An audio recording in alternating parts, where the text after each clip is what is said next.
Oh, that's a nice animation. What? Oh, never mind. Kevin, did you Integration. turn off your lights? Yeah, How's it filtered? Really? turn off my lights. It's actually pretty sick. Okay. So, I'll go into a little bit of a monologue to kind of get you guys, you know, into the session. Nice. But essentially, just so you know, the turn order is a meta resource tracker for fear. So you see when I use it and when I gain it as the session goes on. And you can basically, it's fear tokens are what I use, what the GM uses to make the world harder for you guys. That's Gotcha. the idea. And then you guys have your resource token is hope. We already talked about how that kind of works. But I think most of the session is very similar to D&D. It's supposed to run smoother. Probably not the first session, just because I'll probably have to ask or look up rules and stuff on how things work. But for the most Yeah. part, it's pretty straightforward. It's actually a little bit more seamless going into battle and versus just like social encounters. And then I'll show you guys how the whole like fights actually work. But there's no turn order. That's why I'm able to use the Yeah. fear counter instead of what the turn order is actually used to be used for. Okay. Other than that, I don't have music set up, so if you want to listen to music, you're on your own. Cool. Yeah. That's all right. All right, so this is our session 1 of Echoes of 3. You can probably imagine what it is, but we'll talk about it here. So, long ago, there were 3 great dragons who ruled the world as if they were gods, not mere beasts, but beings of will and power who shaped the land itself. Therion, the buried fang, whose claws carved valleys, whose breaths made soil fertile, whose scales were the bones of mountains.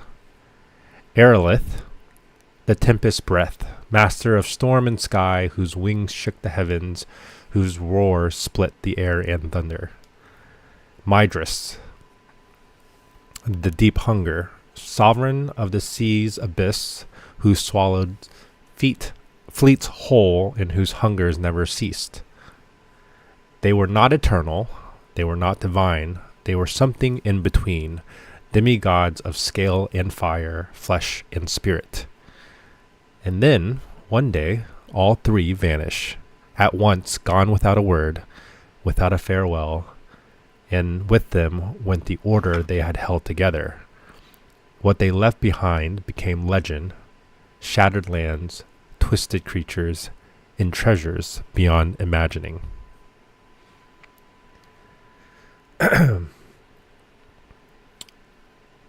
So, the domains they abandoned did not heal. The earth split, seas grew wild, the skies themselves howl with storms untamed.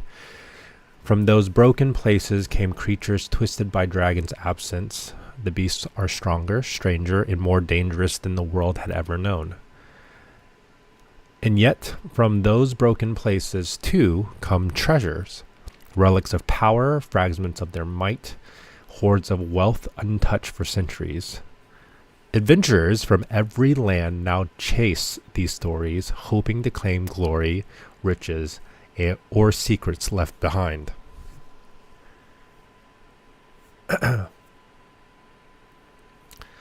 This is also the age of factions. Mortals could not agree on what the dragon's disappearance meant. two great powers rose in their absence. The Ashen Imperium, whose claim to be the dragon's rightful placeholders, ruling in their stead, collecting tribute until their return. The Ash Guard stands at every road, every town, reminding all who passes who rules now. And then there's the Phoenix Accord, rebels and heretics who call the dragons false idols and the Imperium a tyranny. They fight in the shadows, striking at supply lines, checkpoints, and shrines, demanding the people to be free of draconic chains once and for all.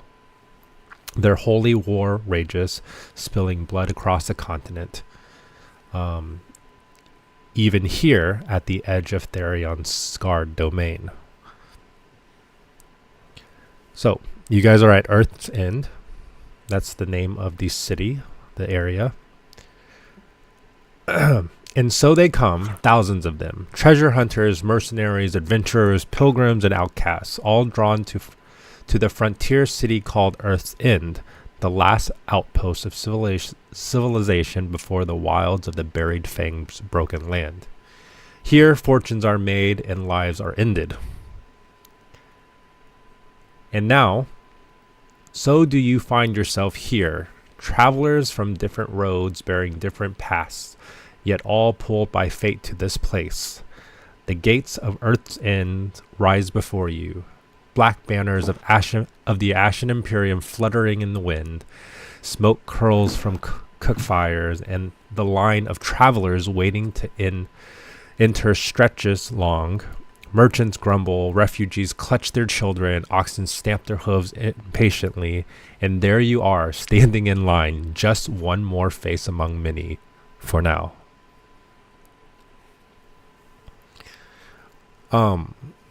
So, that's the end of the monologue. Here we are at the, you are basically at the gate to Earth's End. You're not quite in the city yet. At this gate, what you find is basically the Ash Guard, the military of the Ashen Imperium, who was basically stationed here at the gate, funneling all of these people that are trying to gain entry into Earth's End. In fact, let's see, your characters Terrence and Michael, not the most fantastic names, like fantasy-like names, but it's fine, it's great. But both of you are standing in line next to each other. Do you guys know each other, or is this like first time meeting? Yeah. So not really super tight friends, but recently just graduated from the Order of Butlering. I guess is what we're gonna go with it. Nice. And I got assigned to a young doctor, up and comer. You know, hoping that this is like my ticket to the big leagues of butlering. Yeah, doctor's pretty good. Okay. So keep him safe.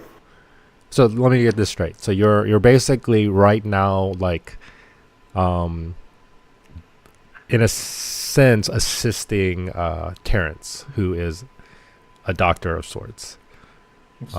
Yeah, that's my like understanding is that up and coming doctor, Maybe I don't know if you want to go with this, Noah, but maybe it's like it was like a clerical error that he like got you. Like maybe like something happened to where the clinic ended up getting shut down or something along the line, or the shack in the woods kind of went out, but he's like, yeah, I'm a doctor, I'm gonna go study some more at the city, or like maybe find more medicines on the outskirts of town, or more magic or whatever. And then like you show up and he's kind of confused, but he's just like, all right, yeah, I'm a doctor. it's kind of like when you get your internship and there's like nothing you can do about it. It's not what you thought it was going to be. Yeah, But, just like like you know what? It's Okay. not like everyone wants he's like, "Are you sure you're supposed to be here?" And you're like, "Man, I didn't choose it."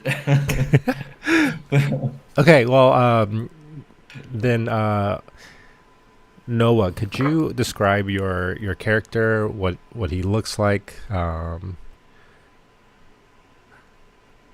Nothing long, Yeah. just something that we can kind of attach a face to, an imaginary So face we to. got a sweet looking dragonborn, so he looks like a dragon, obviously. He is totally down with the whole Ashen Imperium because he's like, Mm. they're obviously the rightful like inheritors Okay. of, Wait, you know. versus the Dragon Cult one. Sorry, what's Well, the? the other people think that the dragons were fake, so that's obviously not true. Yeah. Mm. Okay. Like they're wrong. Choosing Dark political leather, sides, I get it. Mm. yeah, dark leather armor with white accents, red scales, but he has blue eyes. His eyes are not what color they should be. Okay. And Well, like medium height, just kind of stocky. okay. Yeah. Someone who seems like he can swing a sword, right? Yeah, and then you do notice like on his back it does have like a big great sword, and what you would probably realize that like all the butlers from the god of butlering, Attendus, have like this signature butler. It's like Uh, how like some guards carry like a MP5. You're like, oh wow, they're pretty good. Like you would okay. know that this is like, oh, Okay. this only comes from this one. Like he must be a butler. Gotcha. Okay. And Terrence, Yeah. what does your character look like? I was just going for he's a little on the small side, so like 5 foot tall. Okay. So what is it? Is that like legally a dwarf or something once they get below that, or is Yeah, that definitely below that. I think like 4 foot something. Yeah. it's like 4 foot something? So like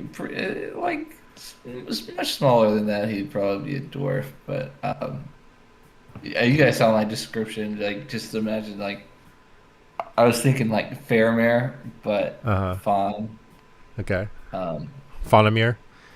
Faramir, if you will. Faramir. That's actually his last name, uh, Terrence Faramir. But he, uh, yeah, he's what do you call it? Suited out for like just life in the woods, and like if you look closely, nothing major, but like his whole body is like crisscrossed with bite marks and like Okay. like Okay. slight discolorations like here and there, and like it almost looks like it's just like if you didn't know what a fawn was supposed to look like, you might just think that was that's like their skin, Yeah. like Okay. uh, and then yeah, I think that's Yep. where It's perfect. Actually, I like that last bit of description that wasn't included in your other one. yeah. Okay. So the two of you are basically you know each other at least for a short amount of time, but you know each other's names at least, if anything. But you're waiting in line, and the line is slow, and it's just trudging along. And you can see up front where the Ashguard, one of their soldiers, is standing, is basically starting. You see several lines, but there might be 5 lines, two guards to a line that's funneling people one by one. You can see that they're collecting, it appears, coins. Maybe this is one of like what's needed to allow entry. But that's in the future. You're still in line. You're still waiting, and probably getting a little impatient, right? That said, just in front of you, it's not necessarily a wild, like out of the ordinary kind of pair, but what you see is a man who is accompanied by an Infernus. Okay, and this human man is kind of has an aura of like I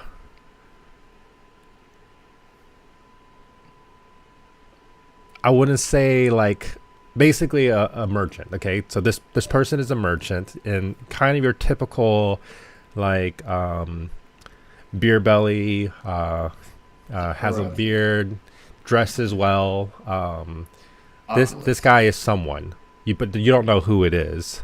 But the fact that he has this attendant, right, means that he's probably really well off. So, Kevin, could you describe your character to Terrence and Michael, and what do they see? Okay, so I'm not the merchant. I'm the Infernus. Kind of like slouching a little bit, but I'm very average looking. My skin color is more like not your typical Infernus, but more like a human skin color, like kind of that tannish black hair that kind of goes to my neck, the lengthwise. Blue eyes, like the blue sky. Blue eyes. Wait, what is it? 6 foot. Blue eyes. No, I'm like Oh, slouching. I'm maybe like 5'9", 5'8". Okay. Dude. Yeah. Okay. So do we know what Infernus are like? yeah, you know what they are.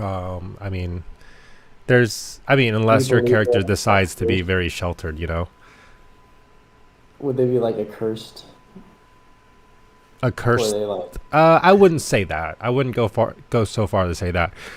Basically, in your immediate vicinity, because of what Earth End is supposed to be, kind of the last frontier city where people of all races come to basically seek a fortune.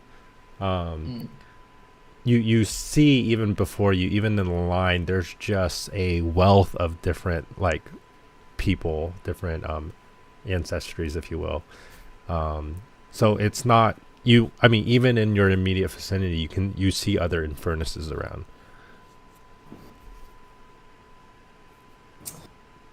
Mr. Terrence, if you Yes. notice how that person's attendant is clearly not trained. Look at him crouching. Just let me know if I ever disgrace you by behaving in such a manner. As you say this, you hear the large kind of burly man, the merchant, basically say, "Slave, Yes, master. how much longer are we supposed to wait in this godforsaken line?" Master, I don't know, but I could go talk to one of the guards. "Please do." Yes, master. I'd assume that you kind of walk off. I walk off and I stumble a little bit and I kept going.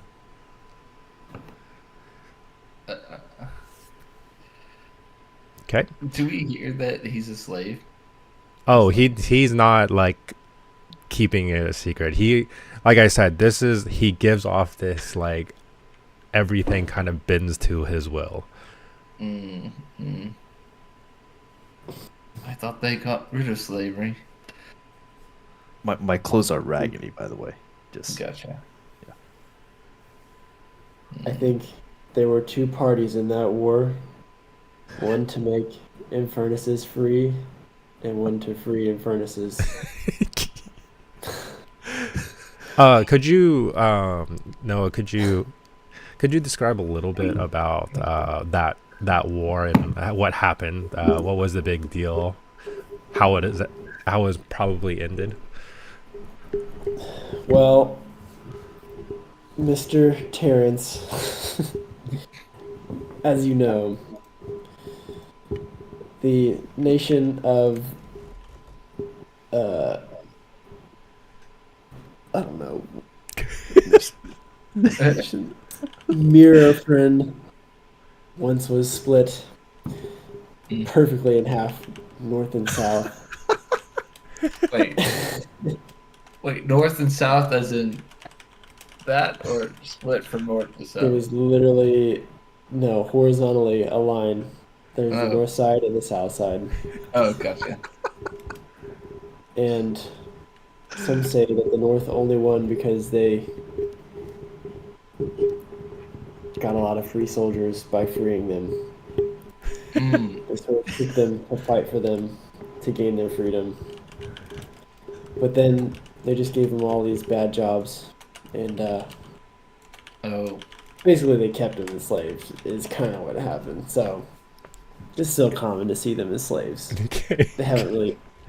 He might not actually be a slave. He might be a butler, but just they don't pay him very well. Mm.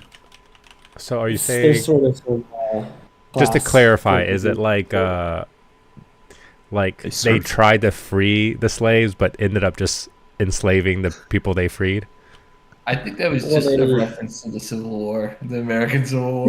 Yeah, but the problem is the American Civil War ended slavery, right? But in this case, slavery Yeah. still exists. Yeah, well, no, it's not slavery anymore. Was They sort maybe of like maybe it's they indentured barely make servitude, enough but money. the guy, Yeah, okay. he just Yeah. said slavery. He didn't. yeah, like, he just it slipped out of his mouth, you know. Like Yeah, it's yeah. like- It's but, technically, like politically correct. It's called indentured servitude, right? yeah. Um, Mm. but now states don't have very many rights in that kingdom anymore, and it's all about the federal government. It's a Wait, real what's shame. what's the federal government? Larger countries have a big government that goes over all the little governments. Oh, it's the Mr. empire. Terrence. Oh, I see. I learned a lot in my studies. all right, that is the modern history of Mirafin. Got it. Wow, he just demolished the city. All right, so, Mm. Are we? So you want to do anything about it? Do you want to help this guy, or does he? I don't know. Nah, I think Not we're much. good. We can only help those who help themselves, Mr. Terrence. Besides, Mm. are you trying to get another butler? No, No, not gonna. you and me, we're gonna be all the way to the Batman, top. Robin. And what? Batman and Robin. Yeah, a bat and a robin. We're gonna be all the way. so Okay. as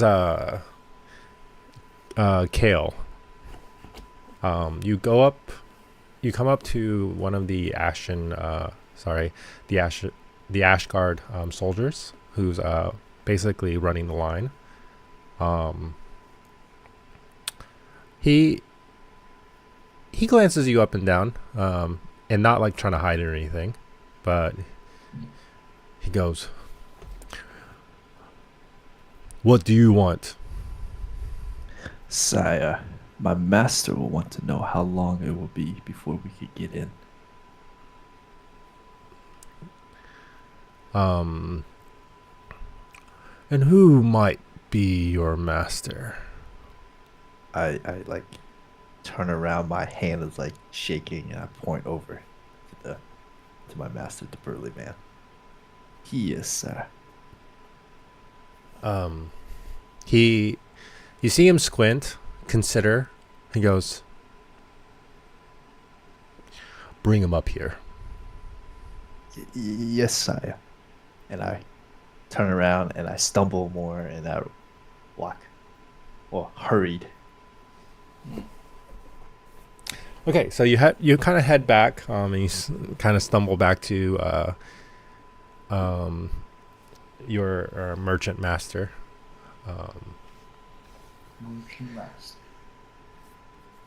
Which, by the way, you know him as Lucerne Moreau.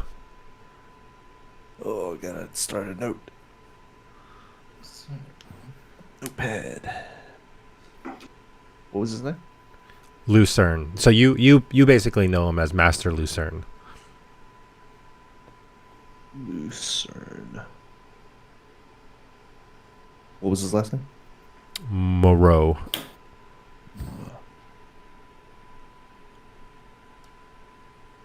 Okay.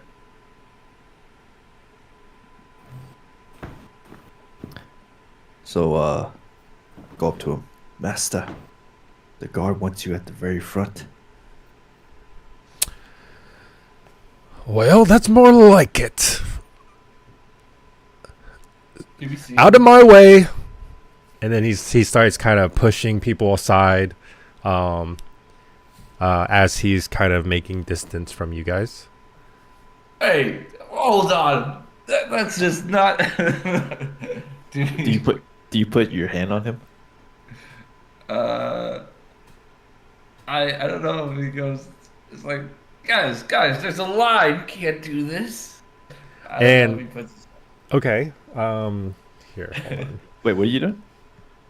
I think I just like talking to him. I don't know if he's gonna ignore me or not. Can I interject? Can you roll a presence roll for me? Presence. Okay. Doing it above board. There's no way. Oh, this is it. This is it. First roll. First roll. I didn't roll. I just did. It just. Roll. Hey. That was not good. Uh-oh. First roll. Pretty. I think. The 9. fear. Okay, so you have a 9 A altogether. 9 fear. Yeah. 4, 5, 9.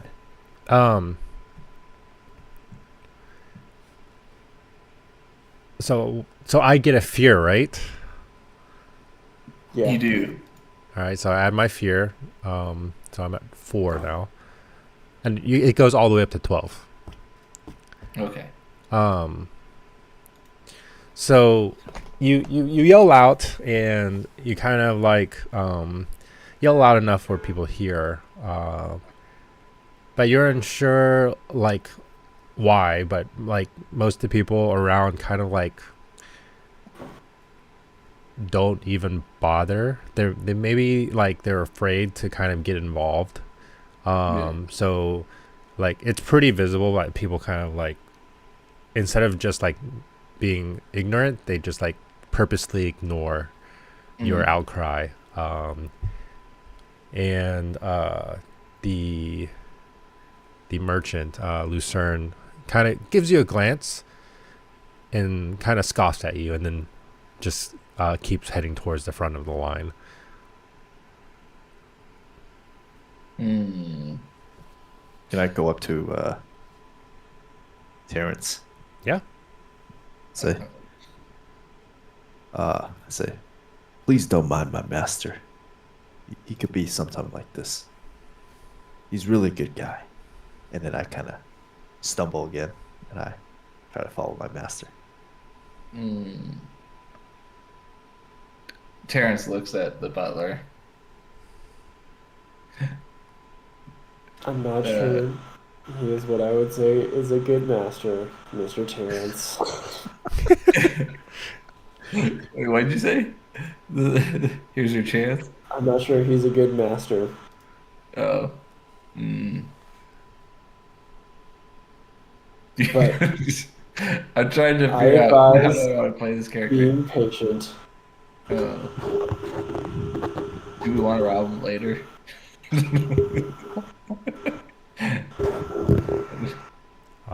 You know what? No, If don't worry that about is what you wish. it.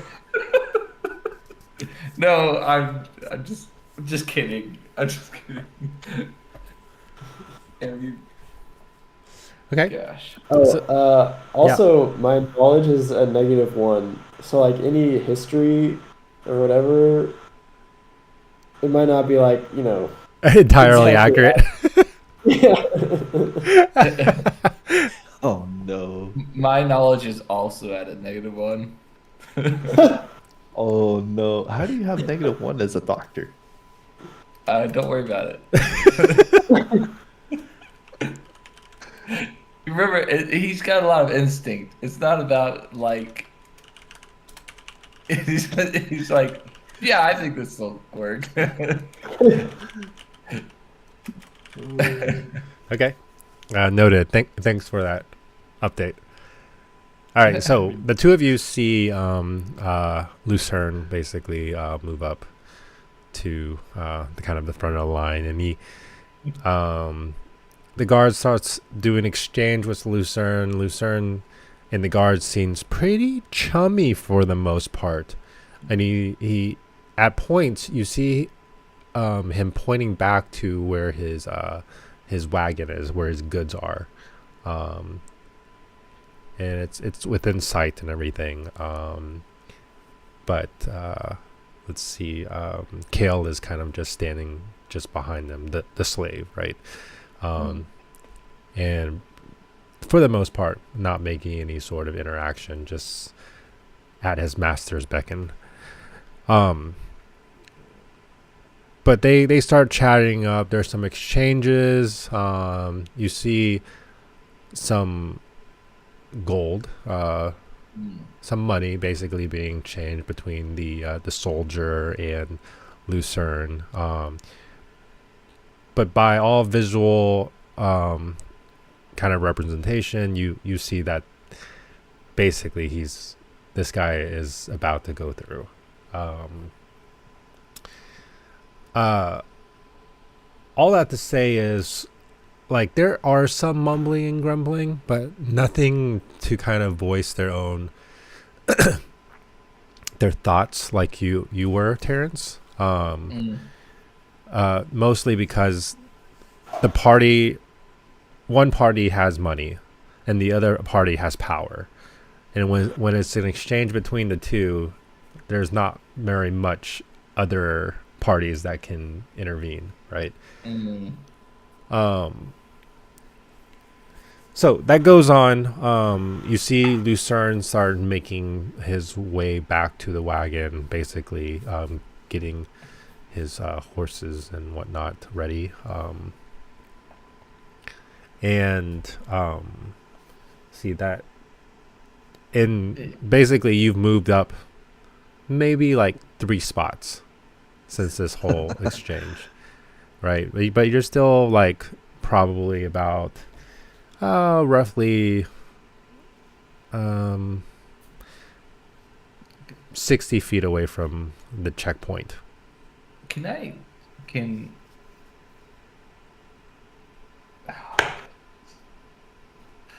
We're really setting a tone with this one. Can I take an action to? I want to speak with his horses. Okay, for sure.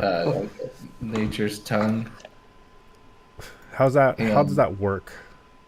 you can speak the language of the natural world. When you want to speak with plants and animals around you, you make an instinct roll 12. On a success, they give you the information they know. On a roll with fear, their knowledge might be limited or come at a cost. I don't Okay. know if I'm. I don't know. Um, are you gonna do a roll? Yeah. I Is will this use my reassurance. pretty Um, obvious? That I'm speaking to his horses. Yeah. Yeah. Um, yeah, but I would say you're not unless you're like, maybe you can probably see it. Can you speak with horses? Me? Yeah. I don't know. It could be just an exchange between like someone who's like just talking to horses, Oh, okay. not necessarily like I don't think it's like necessarily like you notice that oh he's speaking to the horse and they understand each other, but more so like this is like maybe someone that like has handled horses Oh, before. oh, I meant like as far as like if Lucerne is seeing this and like, oh, maybe this guy's trying to steal some of his stuff or something. Um, That's the route I was kind of going with. yeah, let me see. Uh, Is it, I'll roll a d20, and if it's like uh 10 or under, we'll say he doesn't. And if it's 10 or over, let's say he does. Actually, he should be rolling hold on one second. Because I don't know, like, is Lucerne's personality like, no one touched my stuff? Oh, he doesn't see it, doesn't matter. Yeah, he doesn't see it. let's see. But you're welcome to roll to see this if you want. Oh, I just want to see if I see it or But he not. also may not be hiding it, so I'm not hiding it. It's like, well, no one else can understand him, right? yeah. his name. Yes, I see it, right? Oh, yeah, you definitely do. Okay. He, I think he fails. Wait, so I want to use reassurance, and then you can re-roll it. Oh, So, I can Okay. do that. So, Yep. does reassurance use a hope? It, yeah, it's just once per short rest. Oh, okay. So you're good. it's kind of nice. So I can re-roll it. Yeah, just re-roll it. And you don't have to spend another hope. Okay, let me.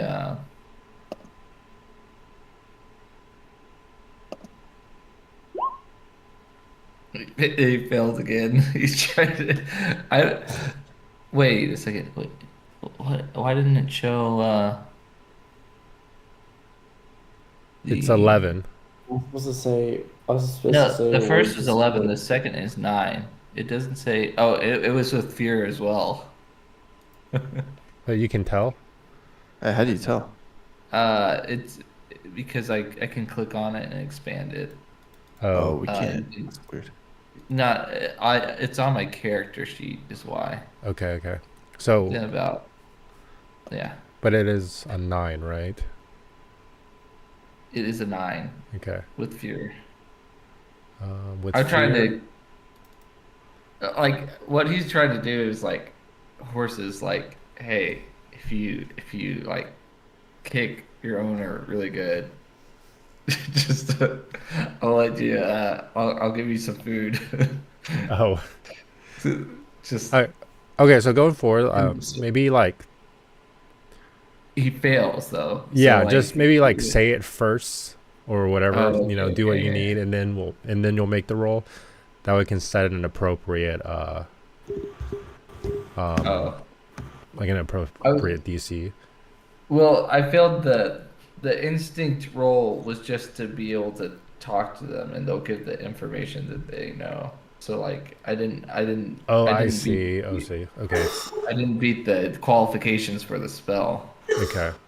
So you just kind of like you talk, but it's not necessarily getting across. Yeah, it's not like oh, you can just roll from the spell. Yeah. Oh, Yeah. would you look at That's kind of that? nice. It's kind of nice. Yeah, this is so much better. Like character sheet. Yeah. Okay. Nice. So as you basically request what you request and you say what you say, you don't get any sense of recognition from the horse. In fact, it kind of like does this like where they kind of blow air out of their mouth and kind of turns away from you. Stupid 4 hooves. Just walks away. Okay. And he walks away. His wife's back.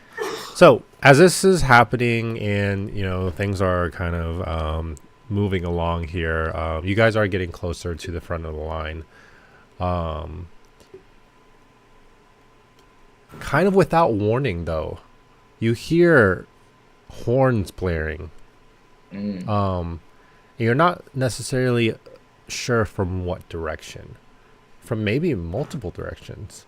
But it's like, and then you see kind of along the tree line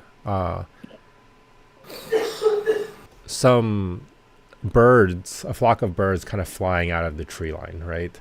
And there's definitely movement. And without warning, one of the banners that are hanging on like the wall gets struck with a flaming arrow and it catches fire.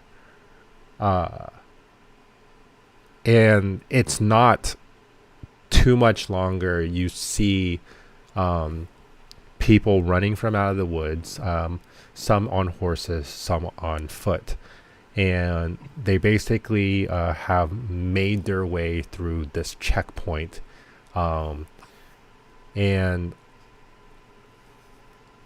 just so you guys know, the flag of the banner of the Ashen Imperium is black with a red dragon on it. And then these people that are kind of running out of the woods are unmarked for the most part, wearing kind of just leather armor, not geared out or anything like that. But they're riding out, and things are getting tossed around, like wagons upturned, tables flipped. There's people scattering. One of you, if you care, roll a history check. Both of you can, actually. All three of you can. Knowing our scores. What's Yeah. history check? It's should be knowledge. Just knowledge, and then you can, if you can use your... Yeah, it's recall. Ooh. 16, baby. 16 for Kale. Oh, finally. Wait, why are they like gold? I use a. I don't know. Oh, Can I use a because prayer? we rolled prayer with dice? hope. They've all been with fear so far. Yeah, so Oh. both of Michael and Terrence, you both get a hope. Dang it. And then I get a fear. Okay, time out. Oh, What I'm happens sorry. when we- For me to make that scene happen, I actually spin the fear. Oh, okay. Okay. I need some. I'm a little confused. Yeah. What happens if you get a lot of fear, like 12? A lot of things I can do. Oh, okay. It's not like you hit Like 12 fear, it game has over. Legendary actions, right? Wait, what? Yeah, essentially. It's, What was that? it's like how he does. It's like having a legendary action. Oh, The more fear you have, the more like actions you can do. Yeah, it's a resource that I can use, basically. It's Gotcha. what you use for hope, what I use for fear. okay. Okay. So let's see. Between Kale and Terrence, you know this. Michael, unfortunately, you did not pass this history check. But basically, like this is a common theme. This is a common occurrence for these raiding parties to attack checkpoints or just kind of alike. And it's so common that, like, even though they're unmarked, you know this is probably like maybe the local cell of the Phoenix Accord, who's here to kind of disrupt the ongoings of what the Ashen Imperium is doing in the city of Earth's End. So the Phoenix Court is like kind of like just plowing through, and let's see. Do I get to say, Mr. Terrence, please stand behind me? And then I pull out the big sword. Okay. He just does stand behind you. Yeah, I guess. Just like, thank you. Okay. Am I about, Yeah. am I about the cart with the You merchant? yes, you are. But you guys actually are not that far away from each other. Oh, Mm-hmm. I'd say you guys are Master. in the close range. oh. I was like, Master, what do we do? Um, he goes, "What do you mean? What do we do? Protect the goods." But I don't know how to fight.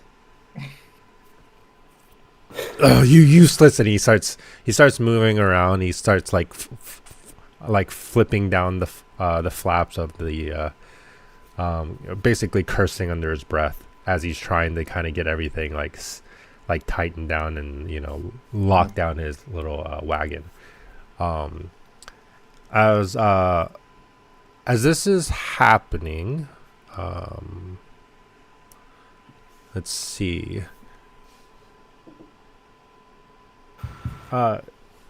Essentially, what you see before you guys, even though as stoic as Michael is right now, right? He's kind of defending his employer.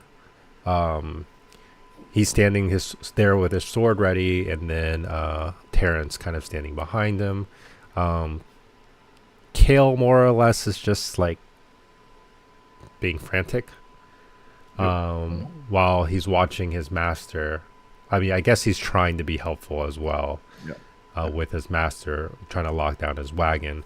While this is happening, civilians are running around, and like some of the like animals in the area, like the horses are kind of like impatient, even the oxen as well. Eventually,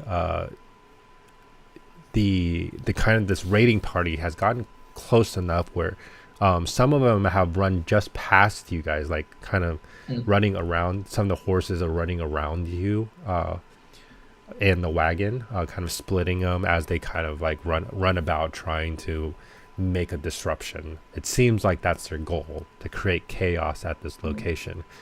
And some are like with torches are throwing them into like these tent areas that have been set up to collect money from the Ashen Imperium, just basically trying to disrupt. And like you see even like a bowl of what they were using to collect like offerings to gain entry into Earth's End have been like tossed, and just coins scatter everywhere. You don't see people picking up because they're kind of running for their lives as well. It does seem like this raiding party is trying to avoid civilian casualty, but maybe not as a primary, because as they're kind of attacking the Ashen Imperium, whatever path these horses kind of run through, the civilians are kind of like getting knocked over or sometimes even trampled on. But the real victim here is still the people, right? I would say about 10 or 15 seconds into this whole raiding situation, one particular who's part of the raiding party, one particular person of interest kind of comes into view, and you see before you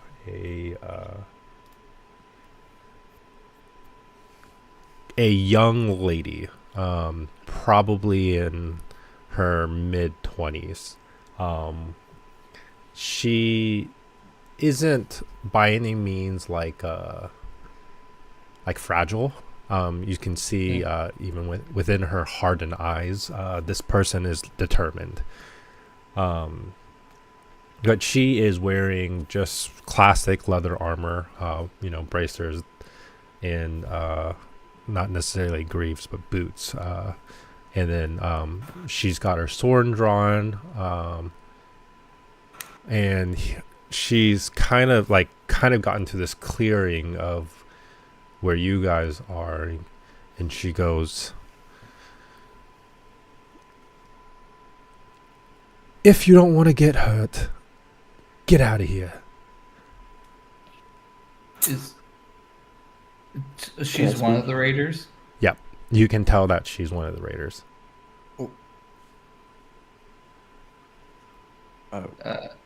Well, ma'am, we would almost admire your commitment to disgrace. If only it weren't so artless.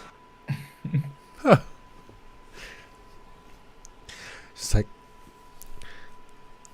there's no art here. And We can tell.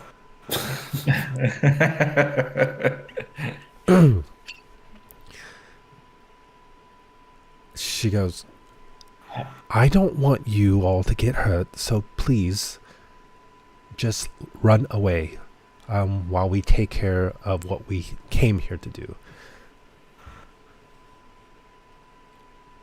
I walk up to her and hand her a card. Lady, here's a good suggestion for a tailor. Walking around dressed like that, you hurt a lot of people. Wow. She Machina. she takes the card and confused, genuinely confused. And it's like, she's basically between the, do you know what's going on here? Like, context clues. But she basically looks at it and just kind of throws it away. As you kind of make this exchange, you hear off in the distance, probably like, I don't know, 20 feet away, you hear one of the guards that was actually like kind of monitoring the line you guys were in. He goes, "Hey!" And he's like yelling over to his partner, his comrade in arms.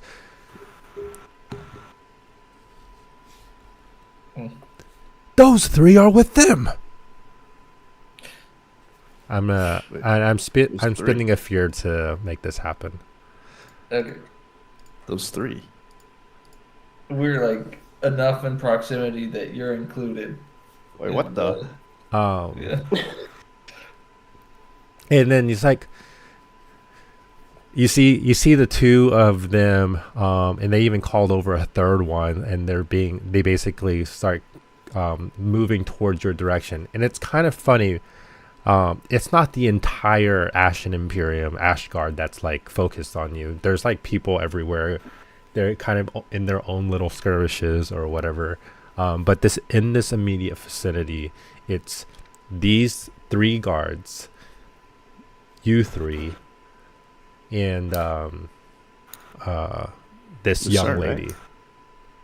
The merchant, who basically was the only one that was kind of like getting his cart together, right? He's kind of like left out. Maybe he was on the other side of the wagon. So like these guards are not like, they basically just noticed you three having a conversation with this young lady who is totally 100% part of the raiding party.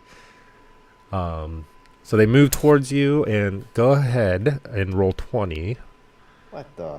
How did I get sucked into this? Hey, wrong place, wrong time, man. It's like the one time Kevin's character did nothing. Just gets rubbed in. Yeah. Every other time he deserved it, but this. Whoa, whoa, whoa! Hold on now. All right, so, and then Michael Kane.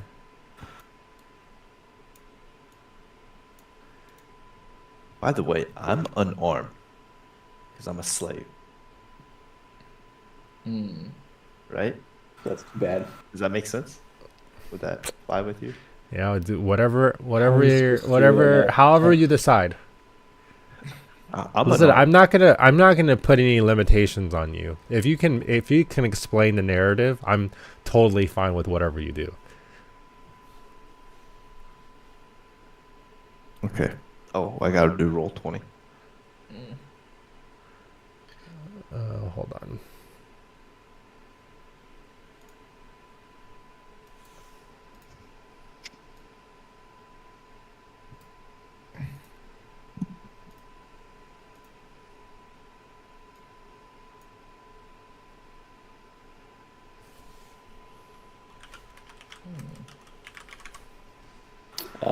I'll look over to Mr. Terrence and say, I believe there's only one way we can clear our name now. And then I, like, pull out the big sword and start walking towards the lady.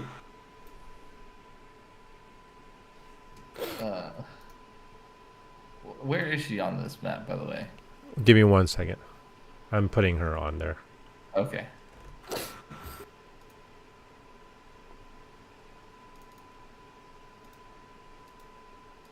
What is the duality roll? I was That's wondering, the 2d12s. Oh, Aren't they always 2d12? Yeah, it's Okay. the duality is the 2d12s. One's a hope, one's a fear. Yeah. Oh, maybe maybe I didn't roll duality. Because like I Well- think if you roll the knowledge or like what you pick, it should already roll the duality. no, well, what had happened is the rolling mechanism was already up, and I think I just clicked re-roll or something. Versus, I gotcha. but also you can tell it's a fear, whether it's blue or gold. You don't need the dice total to Yeah. Oh. show up.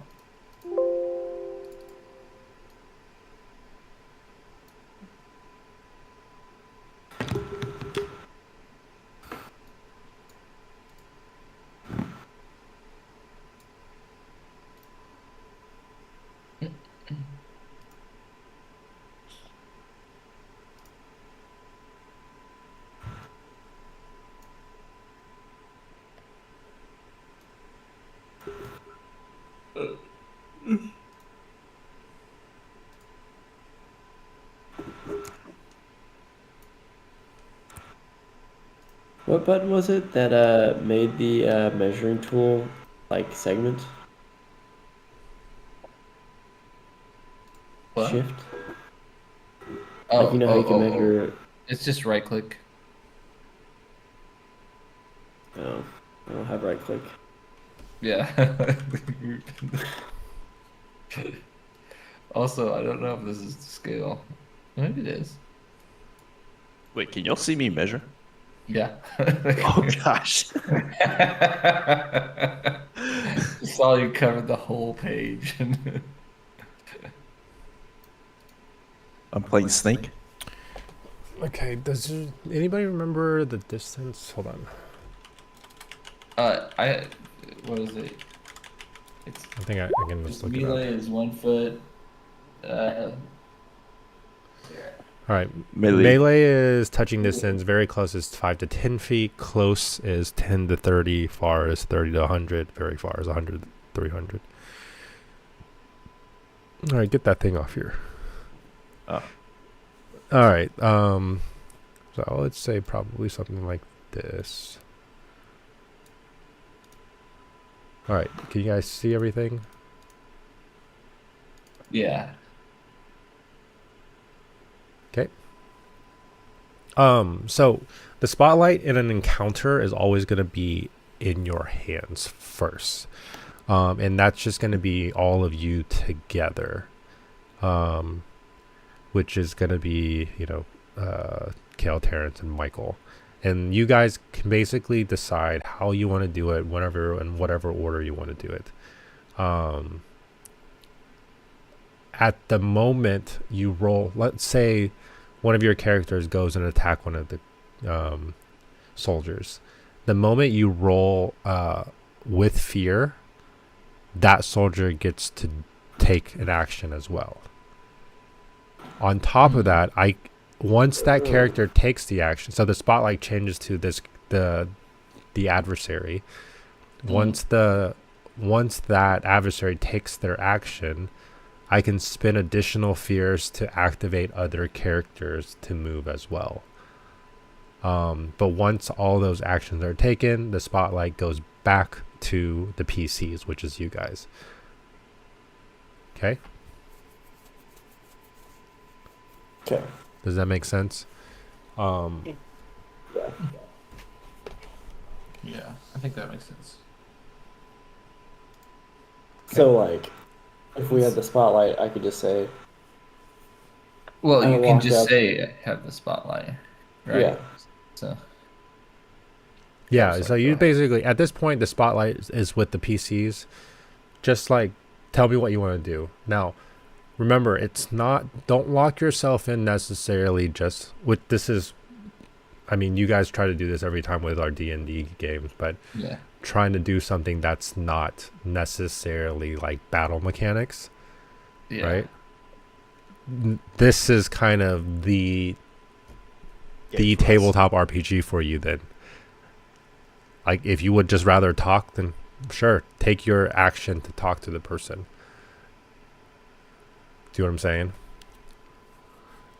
Or if you want to do something weird, I don't know, pick up one of these pieces of wood that has fire on it and throw it into a haystack. I don't know. That would really set you as part of the Raiders, though.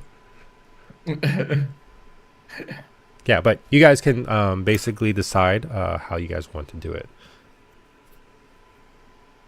And who would like to go first or whatever.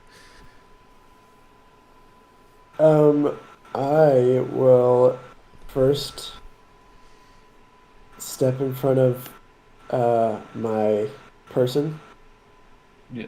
Mr. Terrence, kind of interpose myself in between them. Okay.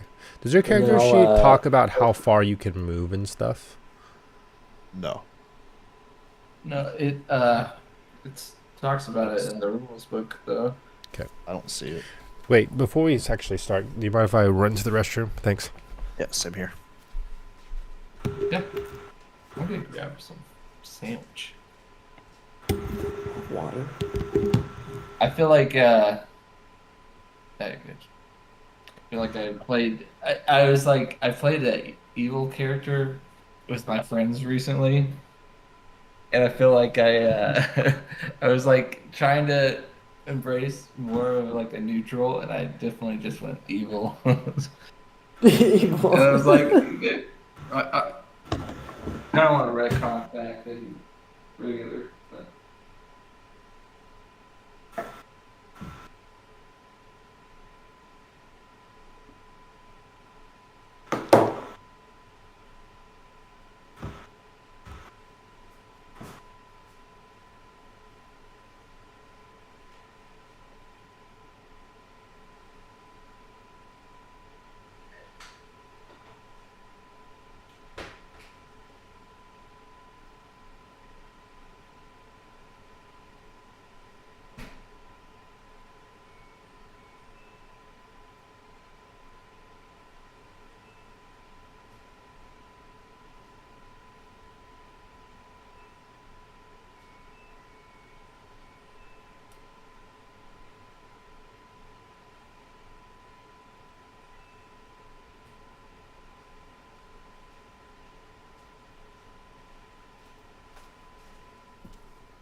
Yo.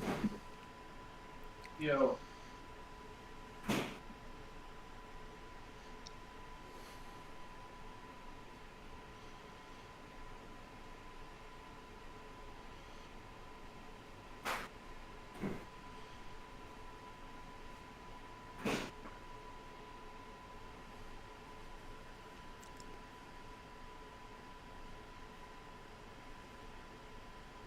John, you're gonna love my next action.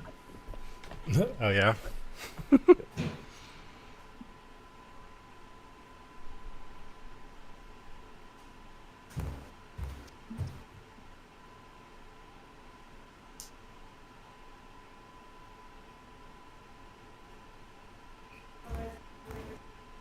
gonna turn both of them in.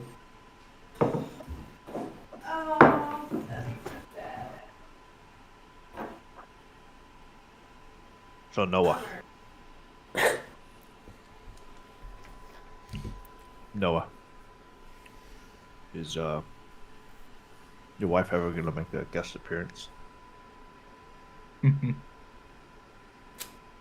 Not mine. She already did. Last week. Oh, that was just with John. Oh. Would you like to review my haircut? Oh yeah. Let's see. Okay. All right. It's pretty good. Yeah. John Who did it? says he does a better job, but it's okay. 2 out of 10. Yeah, he says 2 out of 10. Well, I mean, like, listen, it's a matter of does she like it? Yeah. Does she like it? Oh, well. Wait, who cut it? She did. She didn't give me a compliment after she gave me a haircut. I'll say that much. Wow.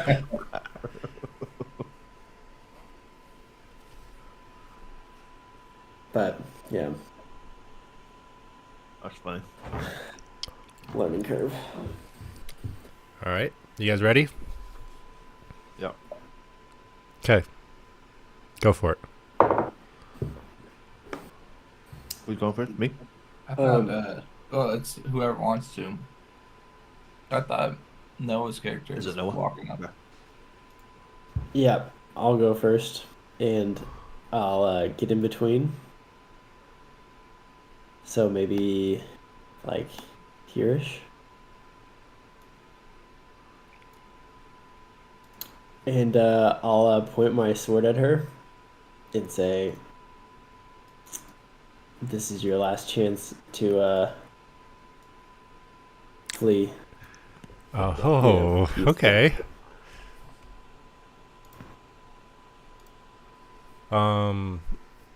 Let's see. And I like you to roll a presence roll. and since I've already mocked her, and I've done, you know, Uh huh. my guy is behind me in my shadow, I want to use an experience. So is the idea that you're like I mean, you're basically trying to watch out for the well-being of Terrence, by basically trying to separate yourself from the raiding party, right? Yeah. Mhm. You can Yeah. spend the hope to add your experience for sure. So -1 hope, and then presence, and I get to add 2 to it. Correct. Okay. Ooh. Oh. Okay. So I Very get fearful. I get a fear. So 24 with fear. So describe your action and exactly what you say to her again. Yeah. So basically, I'm stepping forward and, getting in between them. And just, I get my big, huge sword pointed at her. And basically, like, hey, this is your last chance. You can leave us, or I'm gonna end you. Okay. Wow. Since you rolled with fear, it's gonna be her spotlight. She sees your presence. Like she notices this, and also the Ashguard notices as well. They like, oh, maybe we're not here for them or whatever. But this young woman basically goes,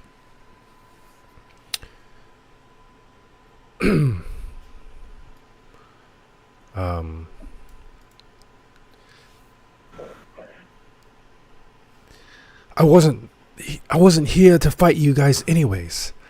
But then kind of turn towards these three soldiers that are kind of incoming. And is going to charge. Whoa. At this first guard. Kind of get into melee range, right? And attack. Let's see. I guess I'd just roll a d20. John's attacking himself. It was great.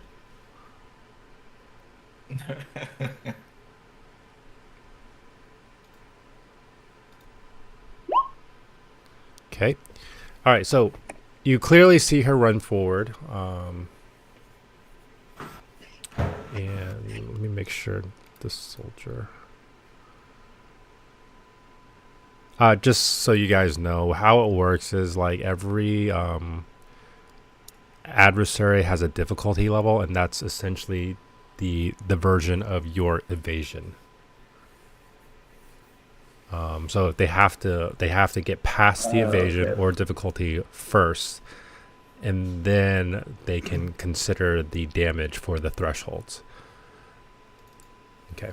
All I have to say is she basically lunges forward and swings down, but the guard was easily like sidesteps where you see the sword kind of just like swing down and hits dirt. Okay. Which means the adversaries will go, and the soldier is going to basically attack her back.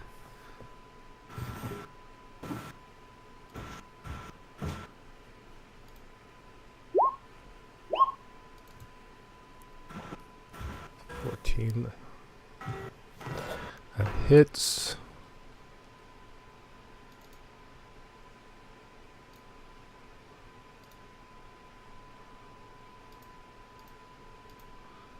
And here's the damage. 4. Okay. She's going to take... Can you guys see the number? If you click on the icon, the number above their head. Like their actual like token. No, No. Nothing? Okay. that's what you want, right? All right. So, so in one motion, as the young woman swings down, misses, you see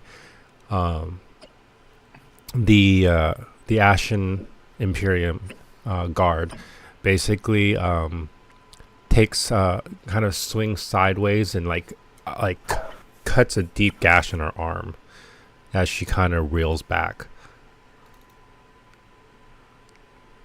Okay, let's send the spotlight back to you guys. You want to go, Jonah? I'm like so confused on who to support right now.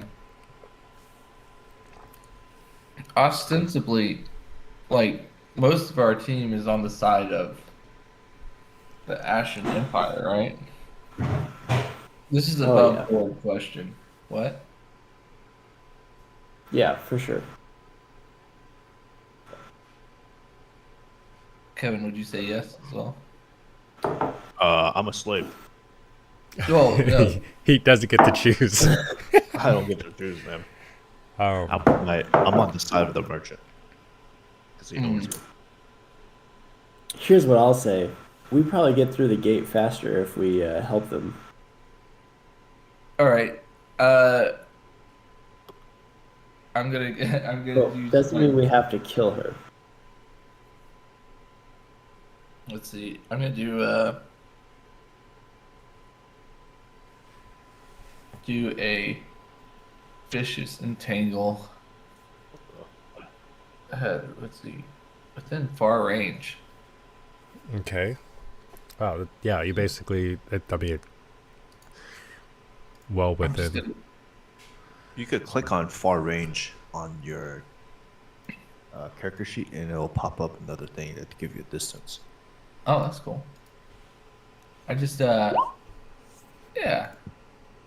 Whoa! Okay. So- Give yourself a hope. And who are you casting this on? I'm casting it on her. Okay. And I'm just gonna say, don't worry, we got her. Don't worry about it. This is And the vicious mockery. yeah, just reach on a success. Roots and vines reach out from the ground, dealing 1d8 plus 1 physical damage and temporarily restraining the target. Okay. So, And I just- so he basically restrained, right? Is the deal? Yeah, I restrained her, and I'm just gonna 4 damage. Don't worry, I got her. I got her. I'll make sure that she's ready for questioning, and then I think that's kind of the spotlight. Yeah, I think that's. Okay. Okay. Let's see. I don't think she has a. Okay. Kevin? I don't know if you mean to, but you do some damage to her. Yeah. Unless, I mean, here's the thing. Yeah, you can cast damage to it, but if you don't want to damage her, that's also, that's it. Allow it. You're just trying to immobilize her. I would say, yeah, I would just try to immobilize her. Okay. I don't. So we'll just say it doesn't do damage, but I will say, vicious is in the name. I don't think it's yeah. normally an option to. So yeah, just kind of describe what is actually happening here, with the spell that comes out. It's a very much Jumanji style, wraps around the leg, Okay. and it spirals up her leg and is like creeping up her torso type of thing while she's kind of Like stuck. being I held in think place. she can still do actions. I think. Yeah. Okay. So maybe some move. Just in the for arm. some added flair, basically as like you see like these kind of vines and twisted roots kind of reach up, grab a hold of her, encompass her, like essentially half her body.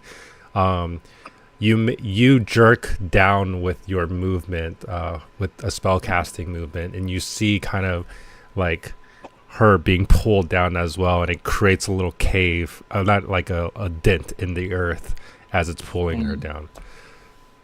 And when you see like his hand when he's doing that, Uh-huh. if you're like looking closely, you see like lines of like green energy like traced out on his like palms and Okay. like up his fingers and whatnot.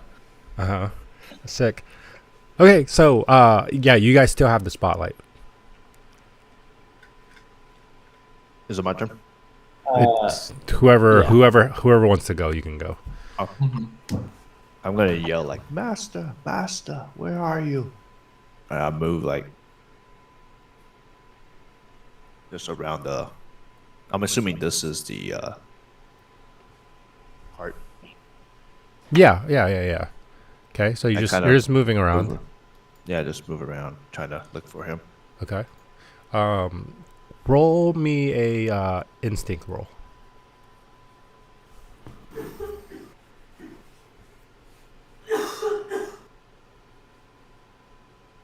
Oh, Okay.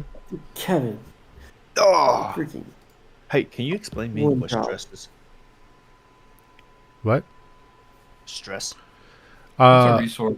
It's a resource. Basically, if you have too much stress, that's bad. Um, I think it can actually send your character into retirement. It, usually a card or something will say Yeah, that you take stress. I like can that you're- I can invoke stress on you based off of something that you do, as well by spending a fear die as. But it has to be narrative, right? It can't just be I spend fear, therefore you get a stress kind of thing. But skills will do that. Sometimes an adversary's skill will impose stress on your character How do you reduce stress? during short rests or long rests. Okay.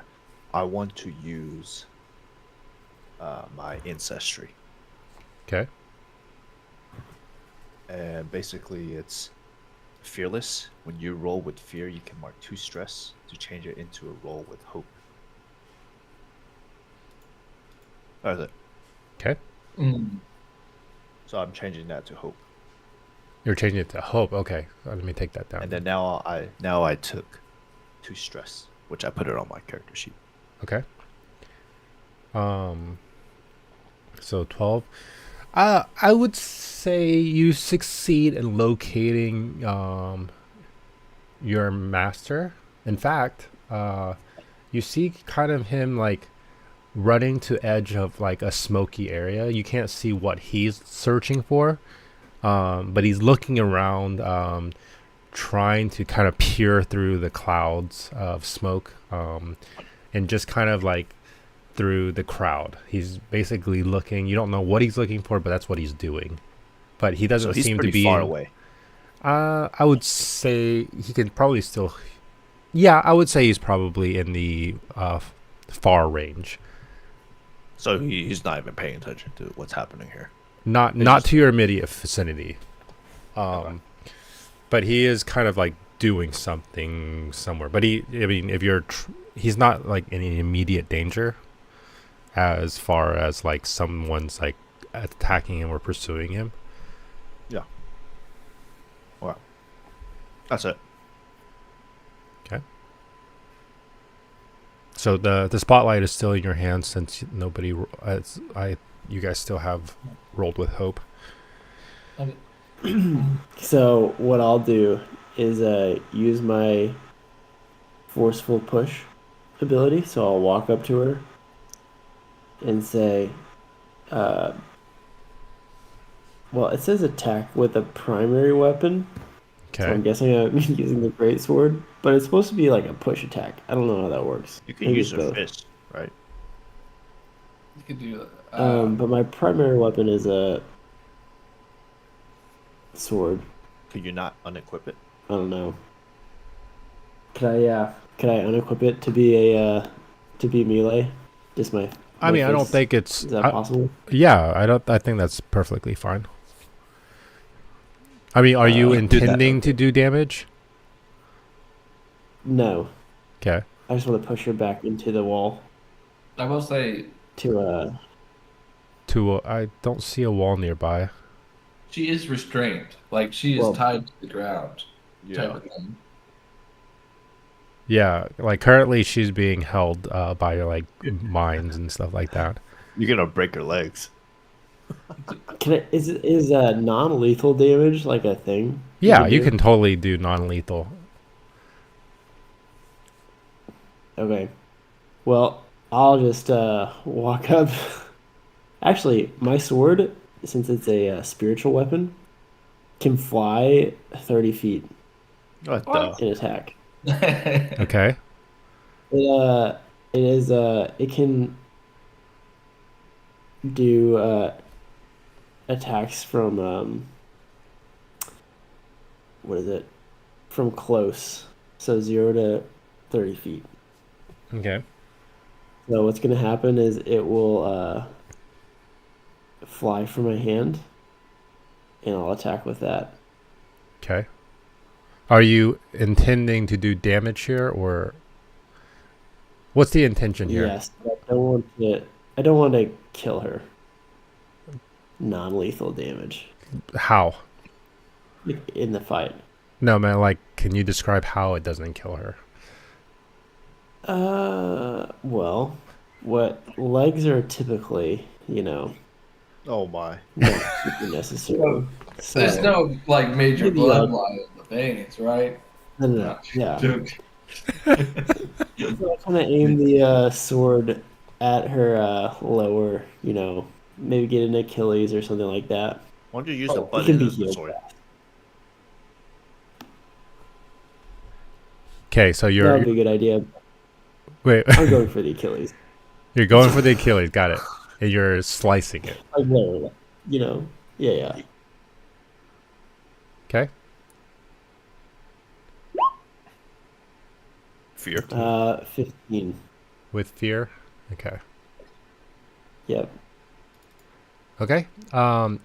You do so. Go ahead and roll damage. Oh boy, how do I? Is this gonna work? Damage roll.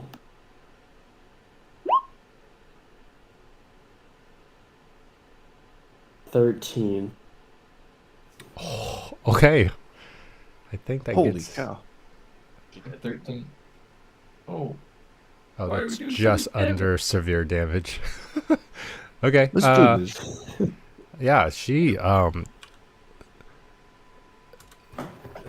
So and since you send your sword out from your palm, and then you see the great sword kind of swipe across, and maybe like cuts a pretty nasty gash into her Achilles, and she was trying to maintain her posture up as she's like kind of fighting against these vines, but as soon as you slice, she drops to one knee,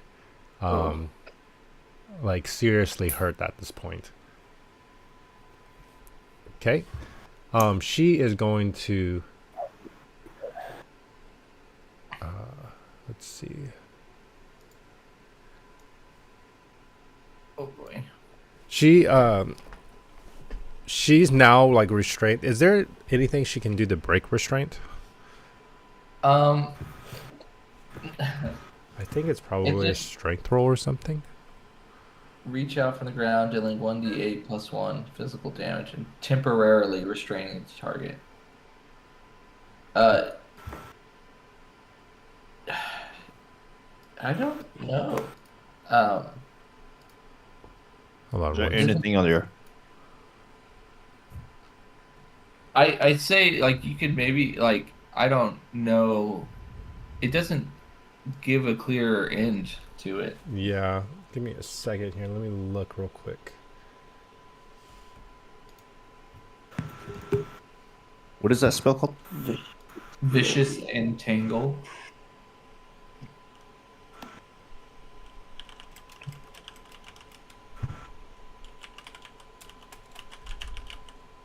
It's kind of OP if it just keeps going.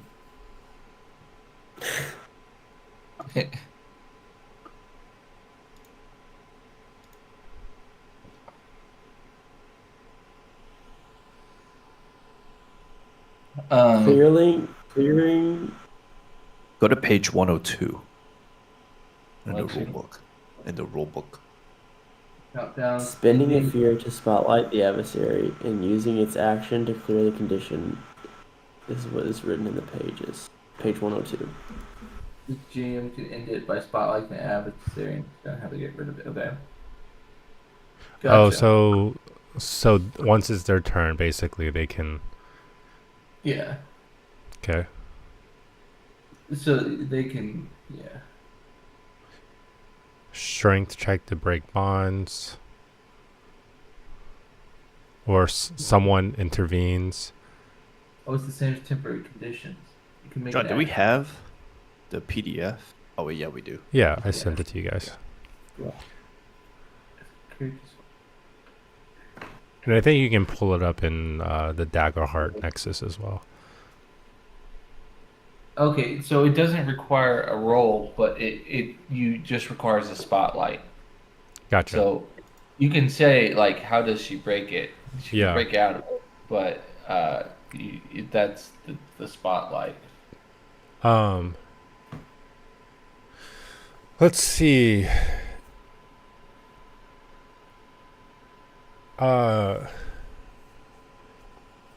She still is very determined, at least in her eyes.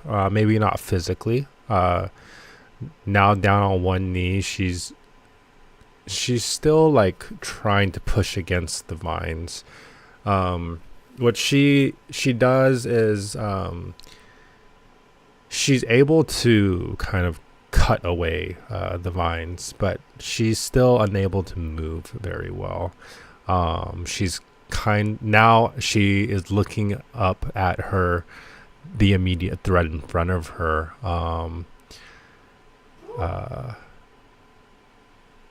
And she's not really able to kind of move away. But she's at the mercy of the guard. Not that she sees it that way. She's still willing to fight. Let's see.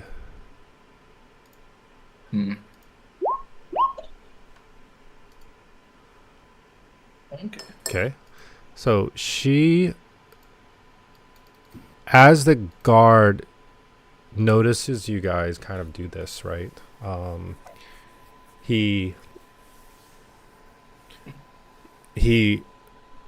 think you get a moment of recognition, like, okay, sorry, like they misunderstood at this point. Or we're the worst friends ever. Yeah.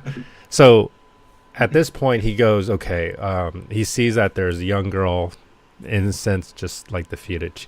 He's reaching out. At this moment, as he's reaching out, the young woman swings her sword and basically like cuts a gash into his forearm.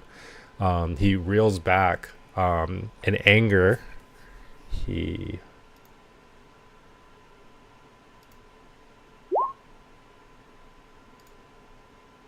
Okay.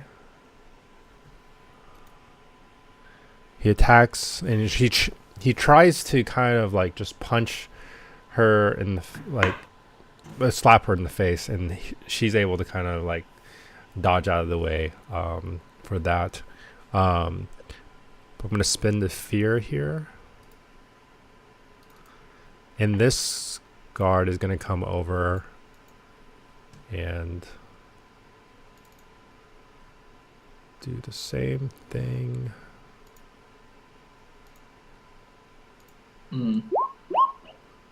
Okay.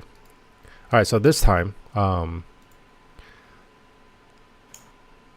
HP will drop to 1. Oh. Yeah. Okay. Drop to 1 and basically incapacitates her.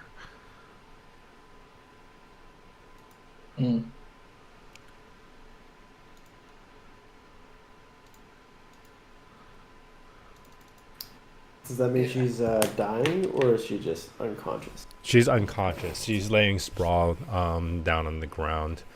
And you see kind of these guards are kind of like, now that they've kind of like put her down, if you will, not necessarily killing her, but just make her unable to do anything. They're kind of looking around their area to see what other threats they need to kind of take care of.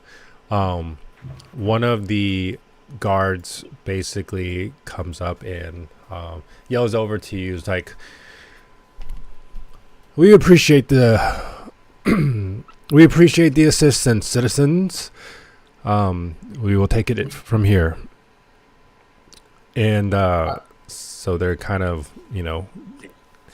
someone kind of pulls out some rope and then tie her arms up. Can I? Terrence wants to go up. He's like, "Hey, I'm sorry to say this, but she needs desperate medical attention. Let me go up to her. Just make sure she doesn't bleed out on you, because then you can question her, right? Um, And, let's see. Yeah, I would say go ahead and roll a let's see, what's it, presence roll. yeah. Let's see, and I'm gonna use my. Can I spend a hope to use my whatchamacallit? Experience. Yeah, the Yeah. unlicensed clinic Okay. experience. I think that gives me +2.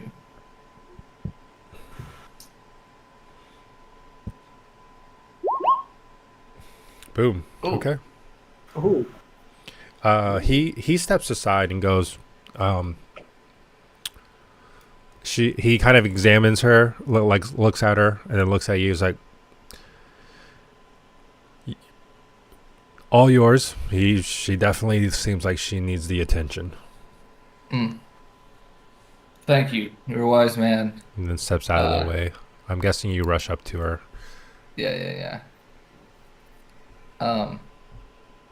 Can I look to Michael. I'm like, Michael, take her weapons. Yeah.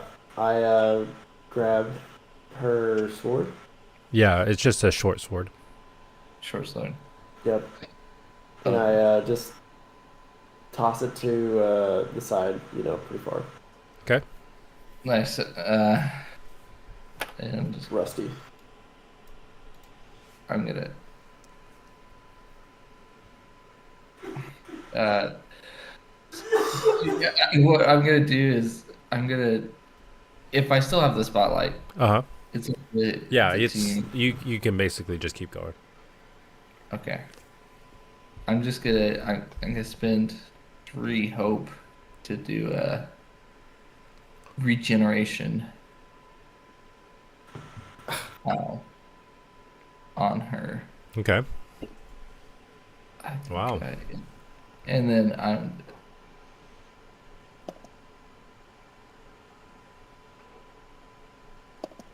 This guy's amazing. what's a 1?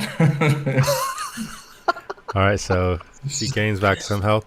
You can see her. I mean, specifically that what you're dealing with here is just keeping her. You can see her Achilles healing before Just about you. to say. Yeah. There's probably a lot of like green sparkle energies coming in, being Yeah. like absorbed from the air, and then Yeah. directly focused on her flesh, as you can see it regenerate. Okay. She doesn't wake up, does she? No, not at this point. Dang it. That's We should, do you think we should take her to a clinic in the city? One of think the that's guards good. interject and say, "This is one of the raiding party members. I believe we will take her into custody. But we appreciate your help. But at this moment, the surrounding area is still going on. Like there's still fighting going on. But it's not too long before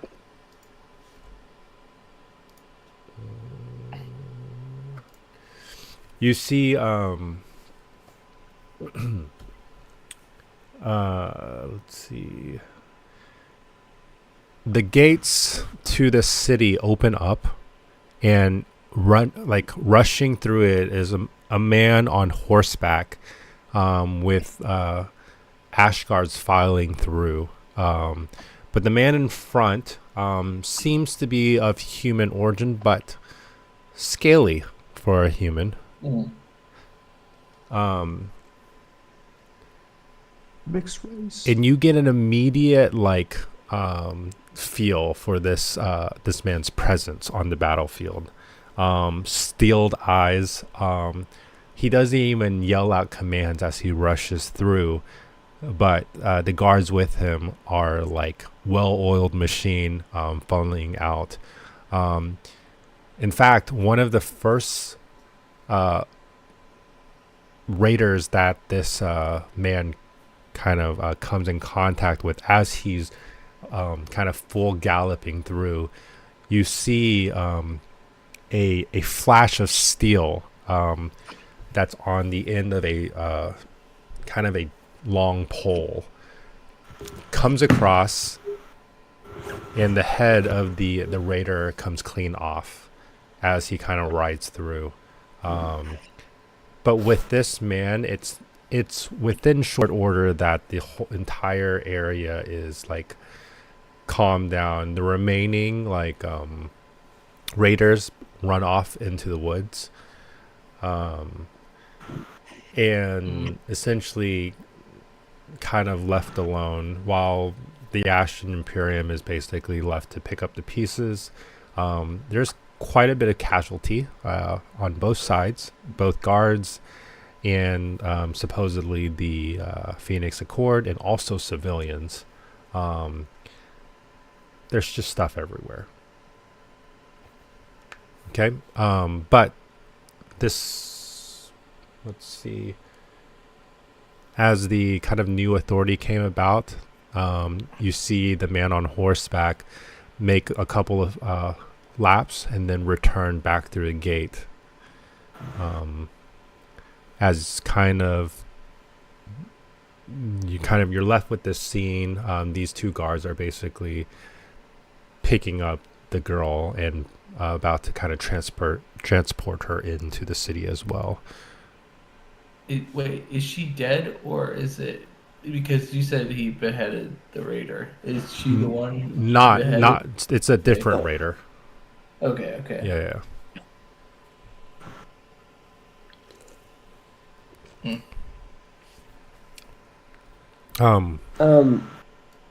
Yeah, go ahead. Are we allowed to go in the city now? One of the guards that actually you helped with, say, kind of leans in and then kind of pulls down his pulls up his helmet, and in a whisper he says, "You two are free to go in as you please. We appreciate the assist." Yeah, no, I mean, no problem. I know what you guys do is it's a real service for the public, and I just think people should probably be rewarded for that service, you know? So thank you. You probably don't get paid enough. If a person could like be appreciative with their facial features, this person's doing it with your comment. Terrence goes to pick up the sword that was thrown to the side. Okay. And he goes to hand it. He like hilt first to Kale, and he just goes, "You see that man over there?" And he points to the beheaded person. "Your life is as meaningless as his if you can't defend yourself." And he gives him the blade. And he walks away. He walks to the city. So I'm holding like the sword like really heavily. Like as soon as you drop it, like the point of it hits the ground. Yeah. That's like, was my master coming back? No, you kind of you actually okay, I say we carry on your presence roll. Or sorry, your what is it? Perception, insight? No, what's the word? The instinct roll where you perceived. We'll say that you see kind of in the far distance that the merchant basically going through the gates. Wait, so he left the cart? Yes. Okay.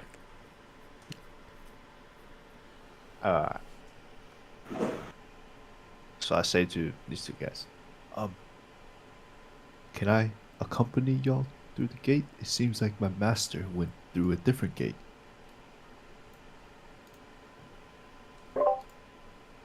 Hmm. Well, Yes, do you need to we bring will his escort stuff you to with him. you? What? Yeah, we'll do that. You can come with us. Oh, thank you, thank you.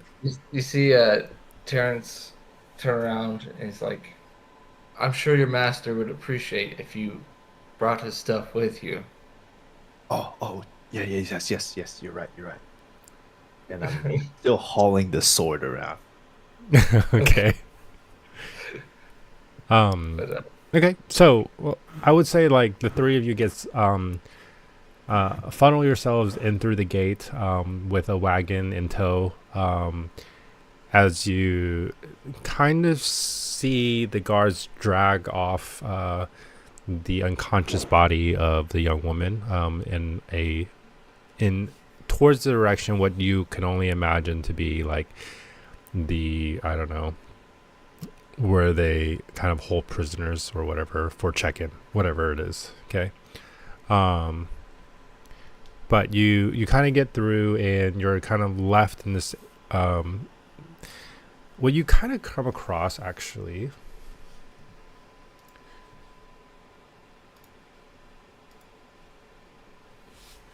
as you kind of like walk yourself through the gates of Earth's End.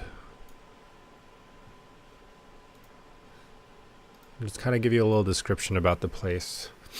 So, Earth's End rises like a crown of stone on the edge of a cliff that stretches for miles. Below the cliffs lies Therion's scarred dominion, wild and broken, the shadow of a dragon's fall. Above, life spills through the markets and taverns, even as the Imperium's toll fort squeezes every coin. It is the last city of safety and the first city of rebellion. So this is kind of the area. Let me actually show you a picture of it. All right, Chat GPT.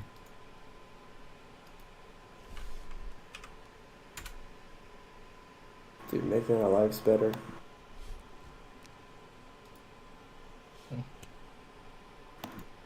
this is on the. Okay. Oh, Ooh. Oh. All So right. we're so- at the bridge, right? Yeah, you're not necessarily at the bridge. This is actually a separation of the interior of the city. In fact, what you guys just went through is the southern gate. Through the southern gate, there is what they call the middle streets. Okay, and this is where commerce happens. This is where the marketplace is. This is kind of the social hub of the area. Beyond that, you see the bridge, and beyond that seems to be a place for nice, rich people. That's basically what it comes down to. There's also other areas. There's in the cliff side below, there seems to have been built some kind of area, and then all the way down to the actual domain of the once known as the Buried Fang.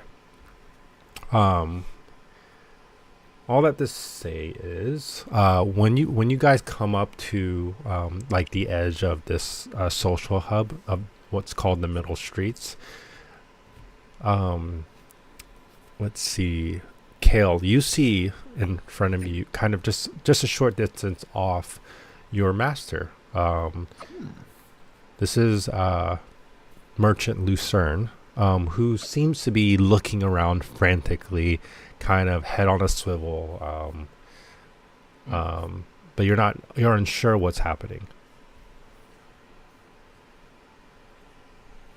I kind of stay my distance.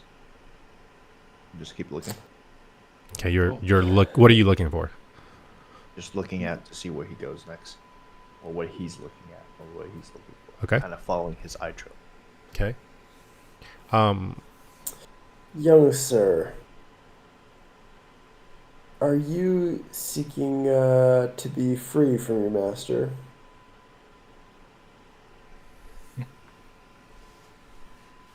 Are you talking to me? Well, you see, Sorry, no one's Mr. ever called me sir before. I didn't know who you were Mr. talking to. Fonamir is not young, Bonamir. and, What? and you are. That was Well, just- we don't know your name, so I had to call you sir. Oh. I just never been called sir before in my life. My name, I kind of like look around, make sure he's not around. It's Kale. Kind of whisper it. Mm. He's got Okay, strict rules Kale. about Say it extra loud. me. I look around frantically. You still didn't answer my question. What was your question? First of all, it is not proper for a butler to stutter. So, if you could just speak clearly. I'm just My looking at him like question was- confused. My question was, do you seek to be free? I kind of give him a confused look, as if I don't really know the term free. Mm. Excellent butler material. Just kidding.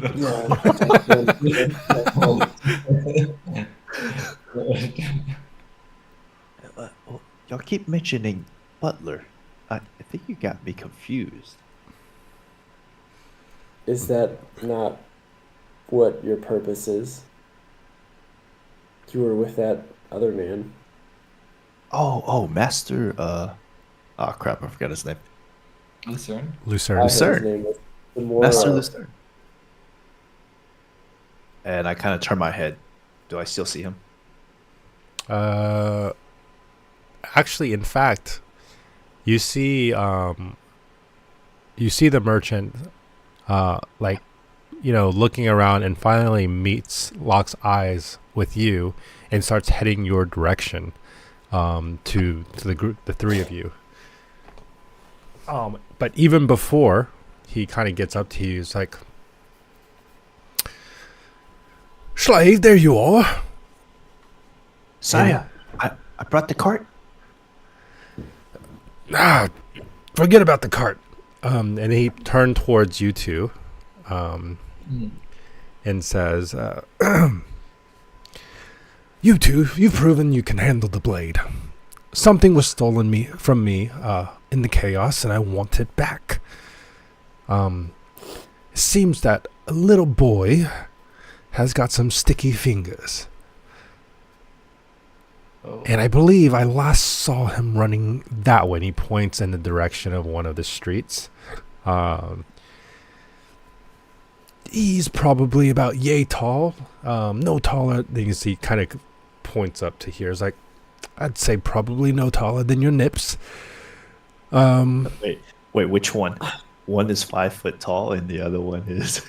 Yeah, he's looking at the Dragonborn, or sorry, the Dracona. One species was the nipples are at the same height though. yeah, it's like a dog. You know, they have like multiple.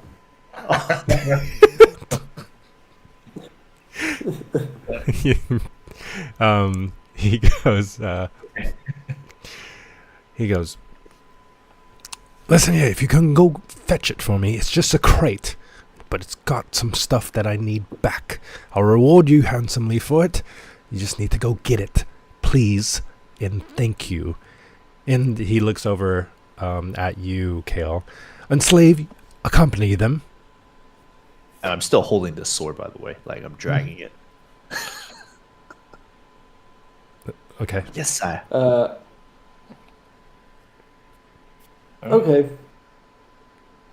By the way, my not my master. He's not my master. My what is it? What would he be? I don't know. Associate. Buddled. charges by the 10th of the hour, and his rate isn't steep. But we'll go solve this problem. It's Whatever, steep. just No, get it back. And come find me at the Dragon's Respite. Sorry, this crate. What does it look like? Does it have markings on the Kid outside? running. It's an average-looking crate. All right, let's go. It probably has my stamp on it, but I carry a bunch of things. Oh, okay. I'm just gonna start. Oh, fast-walking sorry. the You sword know, dragon. you know the stamp as Lucern's goodies. Do I know the content of it? Probably not. There's a bunch of stuff in his cart, right? It's one of many. Okay. So. All right. Okay. Sorry. I'll bring it back. I'll bring it back. So I'm assuming you guys take off towards the direction of where he was pointing. Mm-hmm. Yeah. So with that, And I would like to change out my greatsword for my whip. okay. All right. That's fine. You kind of just like stow it away on your back, and then you kind of Right, have your whip at your hip. Before you actually take off, you unravel your whip and you throw it up in the air and make a big snap, and then you guys, it's like Yeah. satisfied, you take off. Yeah. So with that, I would say that's a good place to end session 1 Yes. of this campaign.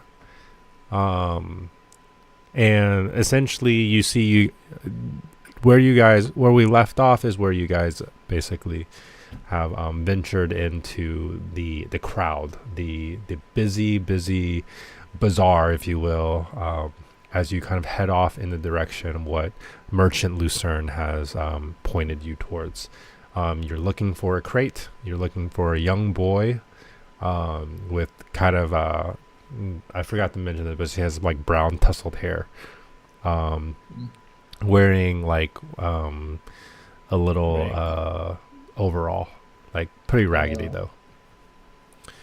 Okay, and with that, we'll end session 1, and we'll stop the stream.